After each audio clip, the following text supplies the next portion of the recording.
Diversity in the living world.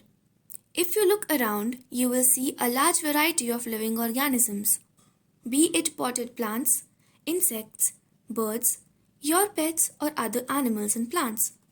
There are also several organisms that you cannot see with your naked eye, but they are all around you. If you were to increase the area that you make observations in, the range and variety of organisms that you see would increase. Obviously, if you were to visit a dense forest, you would probably see a much greater number and kinds of living organisms in it.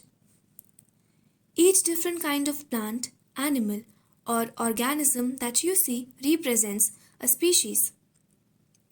The number of species that are known and described range between 1.7 to 1.8 million. This refers to biodiversity, or the number and types of organisms present on Earth. We should remember here that as we explore new areas and even old ones, new organisms are continuously being identified. As stated earlier, there are millions of plants and animals in the world. We know the plants and animals in our own area by their local names. These local names would vary from place to place, even within a country. Probably you would recognize the confusion that would be created if we did not find ways and means to talk to each other, to refer to organisms we are talking about. Hence, there is a need to standardize the naming of living organisms such that a particular organism is known by the same name all over the world. This process is called nomenclature. Obviously, nomenclature or naming is only possible when the organism is described correctly and we know to what organism the name is attached to. This is identification. In order to facilitate the study, number of scientists have established procedures to assign a scientific name to each known organism. This is acceptable to biologists all over the world. For plants, scientific names are based on agreed principles and criteria which are provided in International Code for Botanical Nomenclature (ICBN). You may ask, how are animals named? Animal taxonomists have evolved International Code of Zoological Nomenclature (ICZN). The scientific names ensure that each organism has only one name. Description of any organism should enable the people in any part of the world to arrive at the same name. They also ensure that such a name has not been used for any other known organism. Biologists follow universally accepted principles to provide scientific names to known organisms. Each name has two components, the generic name and the specific epithet.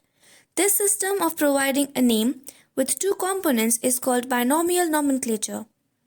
This naming system was given by Carolus Linnaeus, is being practiced by biologists all over the world.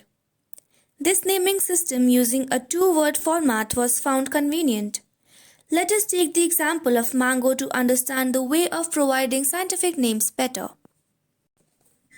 The scientific name of mango is written as Mangifera indica. Let us see how it is a binomial name. In this name, Mangifera represents the genus while indica is a particular species or a specific epithet. Other universal rules of nomenclature are as follows. Biological names are generally in Latin and written in italics. They are Latinized or derived from Latin irrespective of their origin.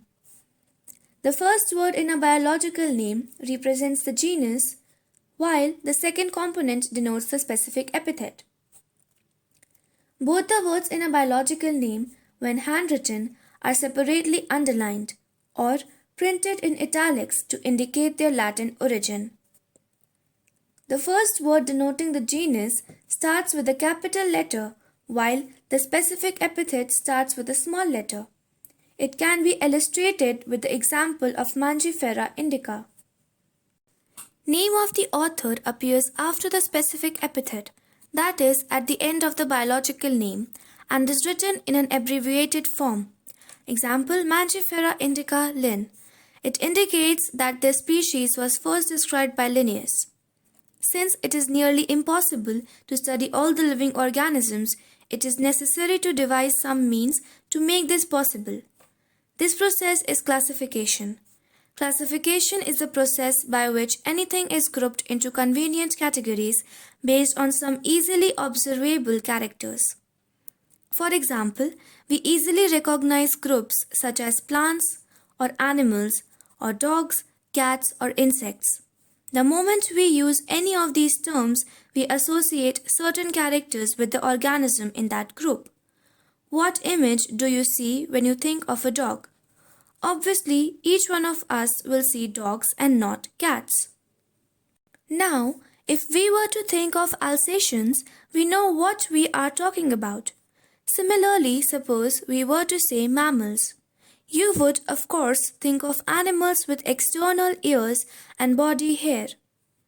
Likewise, in plants, if we try to talk of weeds, the picture in each of our minds will be of wheat plants, not of rice or any other plant. Hence, all these dogs, cats, mammals, wheat, rice, plants, animals, etc. are convenient categories we use to study organisms. The scientific term for these categories is taxa. Here you must recognize that taxa can indicate categories at very different levels. Plants also form a taxa, wheat is also a taxa, similarly animals, mammals, dogs are all taxa. But you know that a dog is a mammal and mammals are animals. Therefore, animals, mammals and dogs represent taxa at different levels. Hence, based on characteristics, all living organisms can be classified into different taxa. This process of classification is taxonomy. External and internal structure, along with the structure of cell, development process, and ecological information of organisms are essential and form the basis of modern taxonomic studies. Hence, characterization, identification, classification, and nomenclature are the processes that are basic to taxonomy. Taxonomy is not something new. Human beings have always been interested in knowing more and more about the various kinds of organisms, particularly with the reference to their own use. In early days, human beings needed to find sources for their basic needs of food, clothing, and shelter. Hence, the earliest classifications were based on the uses of various organisms. Human beings were since long not only interested in knowing more about different kinds of organisms and their diversities but also the relationships among them. This branch of study was referred to as systematics. The word systematics is derived from the Latin word systema, which means systematic arrangement of organisms. Linnaeus used Systema Naturae as the title of his publication. The scope of systematics was later enlarged to include identification, nomenclature, and classification. Systematics takes into account evolutionary